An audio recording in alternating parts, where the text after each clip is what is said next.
처음으로 질문하게 돼서 감사합니다. 핵가족 시대의 맏며느리에 대한 질문입니다. 저는 아들 둘을 가진 엄마입니다. 큰 아들은 7살 연하와 사귀고 있고 작은 아이는 연상의 여자와 사귀고 있습니다. 큰 아들 여자친구와 둘째 아들 여자친구의 나이는 10살이나 차이가 납니다. 엄마 입장으로는 동서지간 시집살이도 만만치 않을 텐데 둘이 바뀌었으면 참 좋겠다는 생각이 듭니다. 어느 집안이든 맏며느리가 잘 들어와야 집안의 질서가 잡히고 형제간도 우애 있게 원만히 잘 지내는 것을 보게 됩니다. 스승님, 집안에 맏며느리로 들어오는 사람은 타고나는 것인지 궁금하여 질문 드려봅니다. 감사합니다.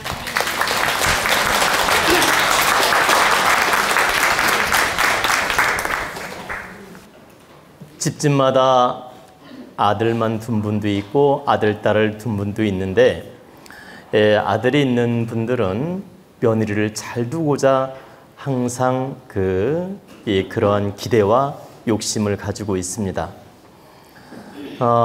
그리고 이제 딸만 있는 분들은 사위를 좀 잘 두고자 사위를 좀 잘 만났으면 좋겠다 이런 기대와 욕심을 가지고 있고요.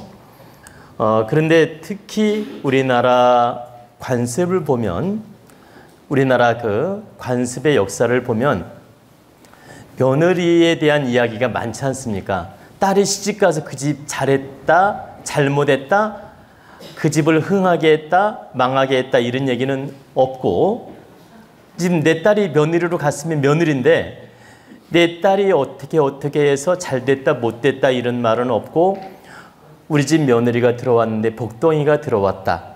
아니면 이상한 며느리가 들어왔다. 집안이 뭐 안 좋아졌다. 이 등등의 이런 설화들이 많죠. 근데 이제 며느리가 잘 들어오면 그 집안이 흥하고 또 잘못 들어오면 망할 수도 있고 또는 형제 간의 사이가 나빠질 수도 있고 고부 갈등이 심각해서 척이 지는 경우도 있습니다. 그러면 며느리를 잘 만나는 거, 며느리를 잘 두는 것도 복이냐고 물으셨는데 며느리를 잘 만나는 것도 복입니다. 며느리를 잘 드리는 것도 그 집안의 복이다. 여러분, 한 식구가 들어오면서 기운의 변화가 옵니다. 여러분, 가족 구성이 5명이라고 합시다. 가족 구성이 5명인데 며느리가 딱 들어오면 6명이 되죠. 응? 6명이 되는데 이 한 명이 들어오면서 이 파장의 영향력은 친척이 2명 들어오는 것보다 파장력이 훨씬 큽니다. 가령 5명의 가족이 있었는데 친척 2명이 덤으로 와서 살게 됐어요. 친척 2명이? 그럼 7명이 됐죠.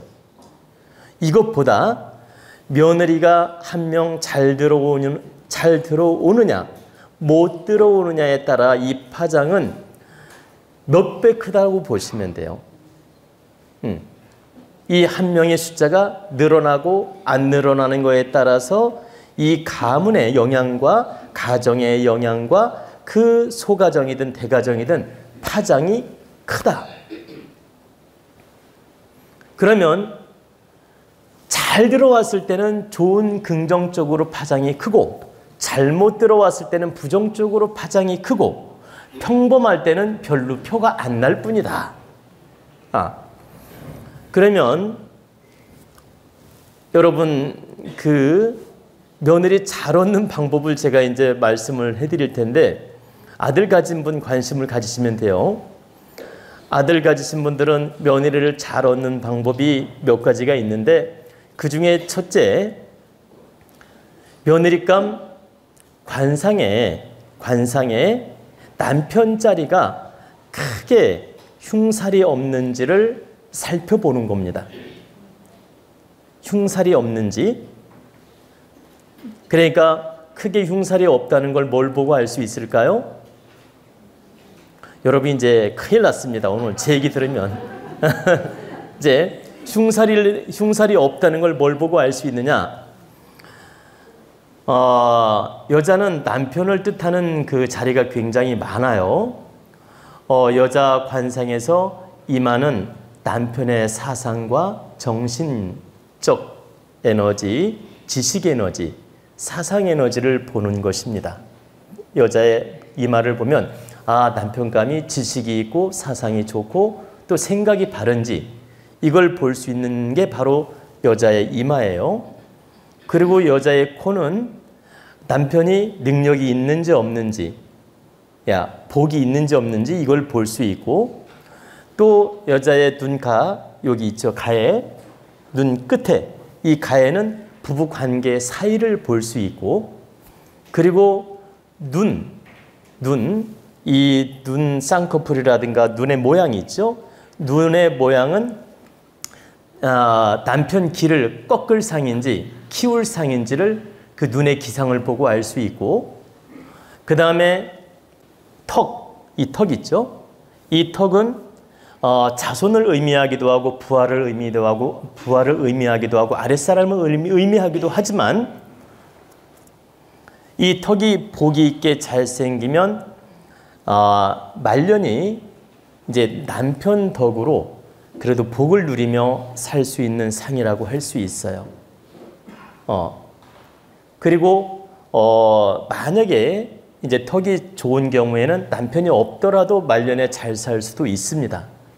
근데 일단은 턱이 좋으면 말년에 남편의 그 에너지를 받아서 득되게 사는 예가 많이 있다.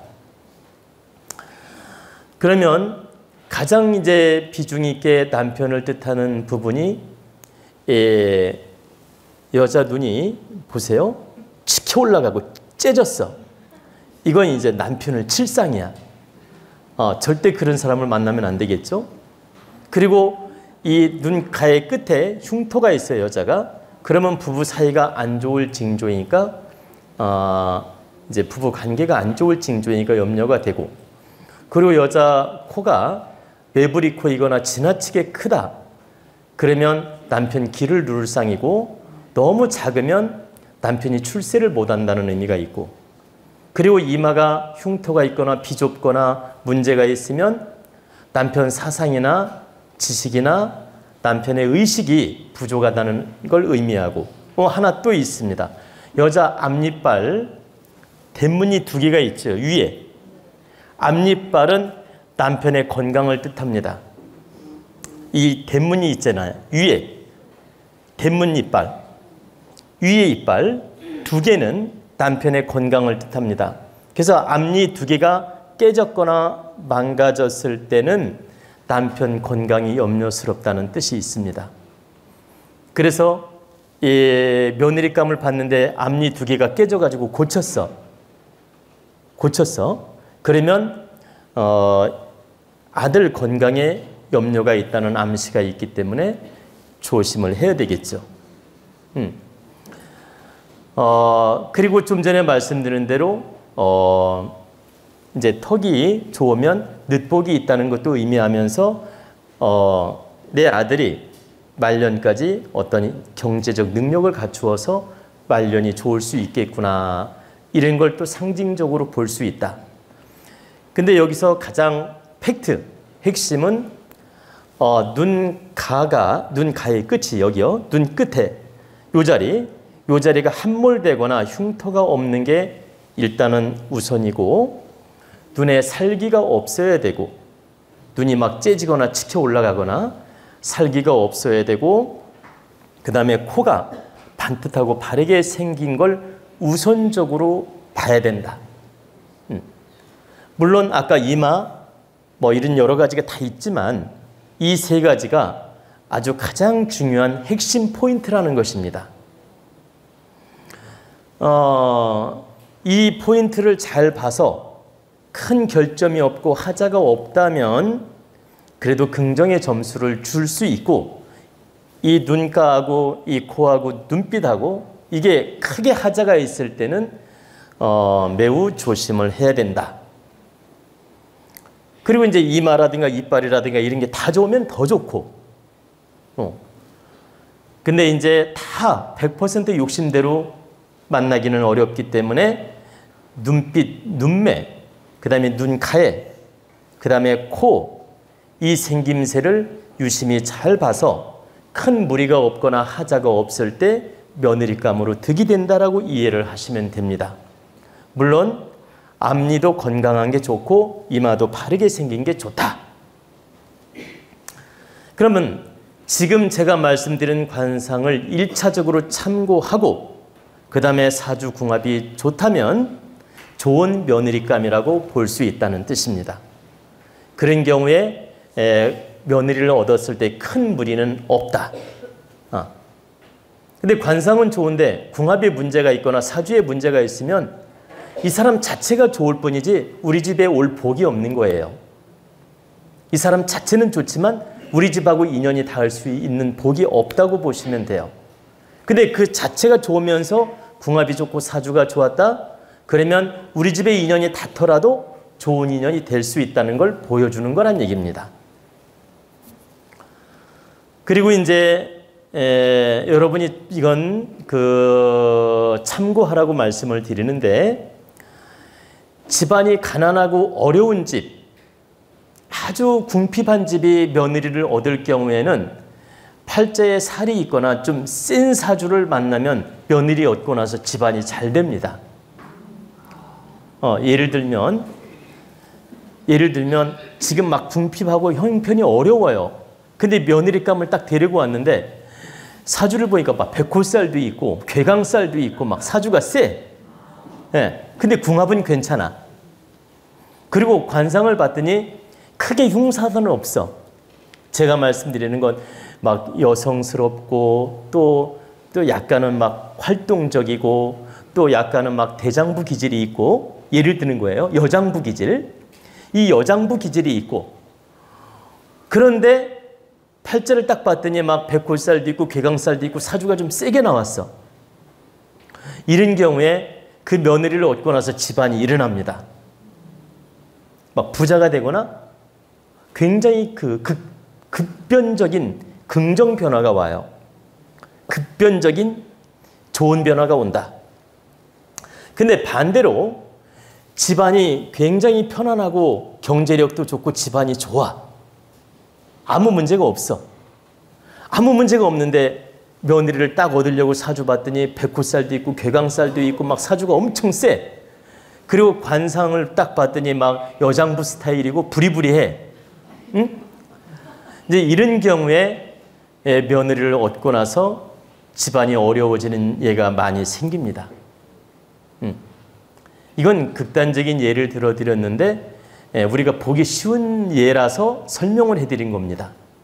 보기 아주 쉬운 예이기 때문에. 근데 이제 이렇게 보기 쉬운 예는 여러분이 금방 알아볼 수 있어서 제가 한 예를 말씀을 드렸는데 이 외에도 많습니다. 이 외에도 너무너무 많아서 지금 장황하게 다 설명을 할 수가 없어요. 그냥 하나만 더 여러분한테 참고하라고 말씀을 드리겠습니다. 며느리감을 딱 선을 봤는데 그 며느리감이 얼굴이 너무 지나치게 어둡고 눈꼬리가 처져 있고 맨 땅만 바라보고 있어. 이래. 선을 봤더니 이래. 땅만 바라보고 있어. 보세요. 그리고 표정이 굉장히 어둡고 웃는 모습을 볼 수가 없어. 이런 며느리라면 절대 얻으면 안 됩니다. 이건 사주에 살이 있든 없든 그 집안이 어려워집니다. 그리고 궁합이 좋든 나쁘든 따질 거 없어요. 어려워집니다. 그리고 예를 들어서 아들이 그 여자를 사랑하더라도 결과는 나빠집니다. 그래서 많이 우울해 보이거나 눈꼬리가 처져 있고 이렇게 맨날 아래만 바라보고 이렇게 어두운 표정 있잖아요. 이런 그 표정을 짓는 며느리감이라면 절대 얻으면 안 됩니다. 그건 집안의 어두운 기운을 가져오는 관상이에요. 그래서 절대 이런 며느리는 얻으면 안 된다. 딱 봤을 때 어찌됐든 표정이 밝고 어른이 물었을 때 대답을 시원시원하게 하고 또 시원시원하게 하면서도 겸손하고 굉장히 지혜롭고 밝은 표정이 있잖아요. 일단은 이렇게 밝은 표정을 짓는 것이 우선적으로 좋은 상이다. 그리고 이제 구체적으로 뜯어봤을 때 좀 전에 이렇게 이목구비에 어떤 특별한 나쁜 살이 없고 그리고 사주궁합을 봤을 때 문제가 없다. 그러면 좋은 며느리감이 될 수 있다는 뜻입니다.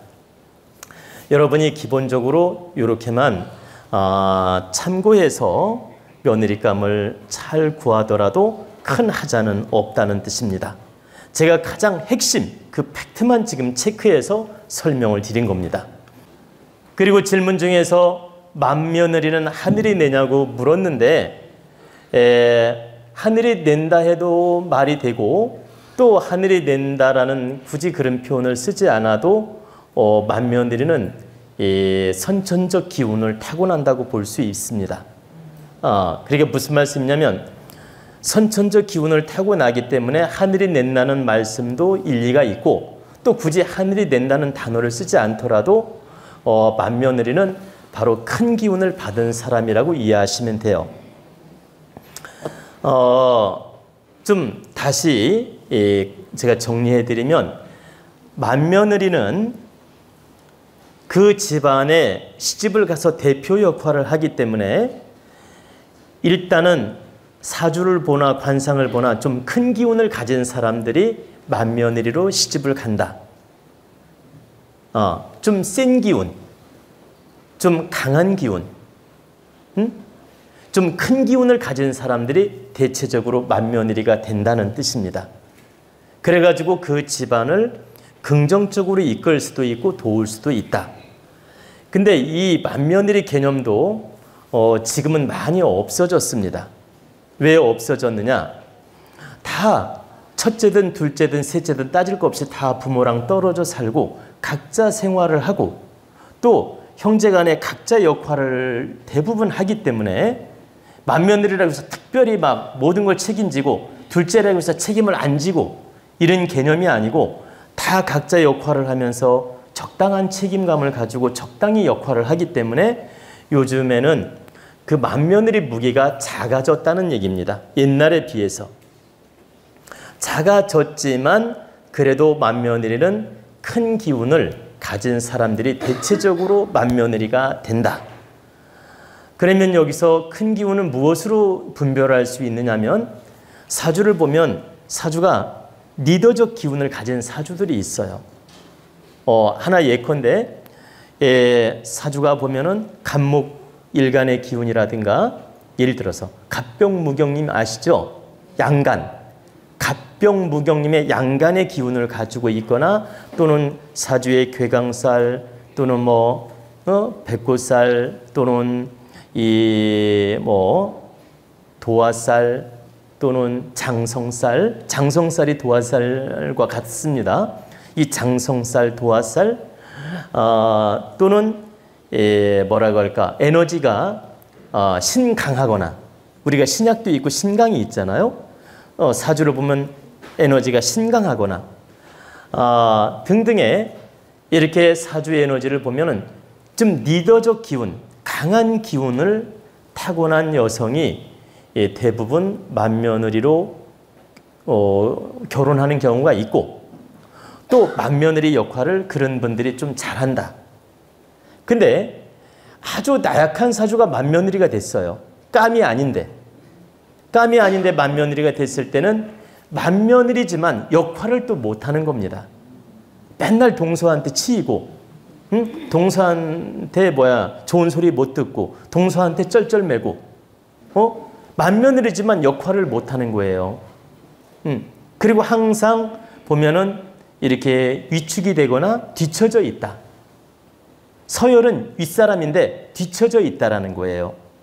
그래서 자격 안 되는 사람이 맏며느리 되면 역시 맏며느리 역할을 못하고 물러서는 일이 생긴다라는 것입니다.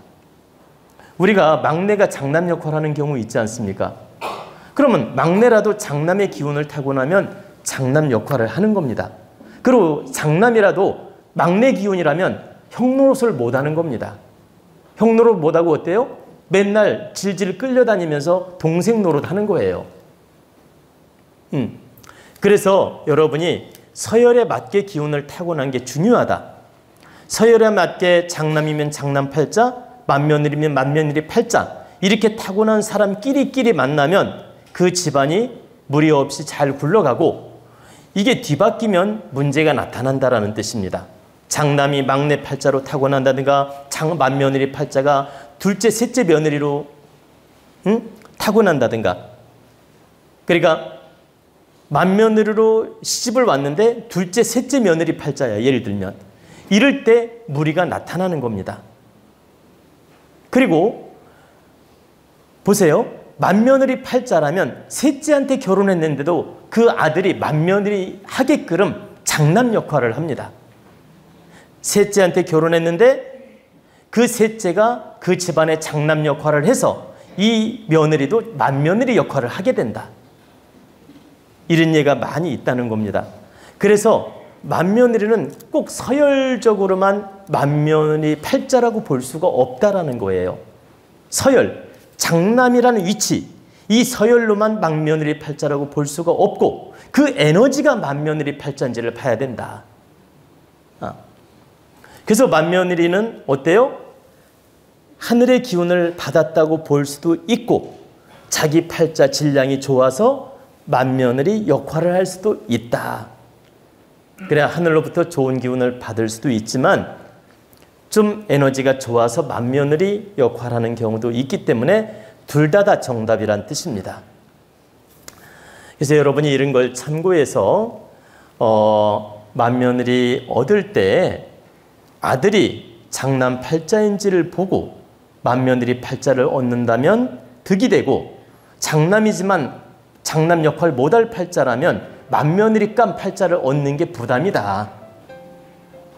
차라리 좀 질량이 낮은 며느리를 얻는 게 오히려 부담이 없다.